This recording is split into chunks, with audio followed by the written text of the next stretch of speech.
परतूरचे police direct आमच्या कॉलेजमध्ये जेसीपीस घेऊन आले आणि एकदा सर्व पोलीस येईन वाटलं पण नव्हतं। नमस्कार मित्रांनो, मी तुमचा लाडका प्रथमेश। ऑफिसमध्ये माझं काम ऑनलाईनचं चालू होतं आणि सरचं चालू होतं काम ऑफलाईनचं। तितक्यातच कॉलेजच्या बाहेर जोरात आवाज सुरू झाला। म्हणलं काय झालं बाबा? पाहिलं तर काय डायरेक्ट पोलीस जेसीपीस घेऊन दारात। मला तर वाटलं आता काहीतरी मोठाच कुठाना झाला, पण त्याच्या बिलकुल विरुद्ध झालं। आज परतूर पोलिसांनी राबवला होता वृक्षारोपणचा कार्यक्रम आणि तिथं परत एक नाही दोन नाही डायरेक्ट सगळेच परतूरचे पोलीस चालते आणि त्यांनी स्टार्टिंग आमच्या कॉलेज पासूनच केली होती आणि मला हे पाहून तर खूपच आनंद झाला।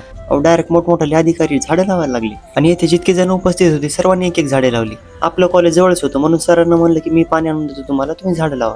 पण खरंच याच्यावरून कळालं की लहानपणा मोठेपणा काहीच नसतं, आपल्याला देश सेवा करायची असली कोणत्याही माध्यमात करू शकतो। आज आमच्या कॉलेजच्या परिसरात तब्बल 70 झाडे लावली आणि परतूर पोलिसांनी आज 500 झाडे लावायचं टार्गेट ठेवलंय। असं बघितलं मला तर नाही वाटणार बाबा मला दुसऱ्या कोणी मोटिवेशनची गरज आहे। मला महाराष्ट्र पोलीसची एक गोष्ट खूप लय आवडते, एखादी गोष्ट हाती घेतली ना तर शेवटपर्यंत ती पूर्ण होऊस तर थांबतच नाही। मला तिथले PSI सर म्हणले आम्ही झाडं लावलीत पण झाडं राखायचं काम तुमचं आहे। त्यांचा बोलण्याचं तात्पर्य हा होता की प्रत्येक झाड माणसाप्रमाणे जपलं पाहिजे। पण खरंच सरची गोष्ट मनाला लागली। आमच्या कॉलेज समोर झाडं लावल्याच्या नंतर सर निघाले पुढच्या लोकेशन। पण खरंच महाराष्ट्र पोलीसचा मला अभिमान वाटतो, सल्यूट आहे त्या पोलिसांना। आजचा ब्लॉग आवडला असला तर व्हिडिओला लाईक करा आणि पेजला फॉलो करा।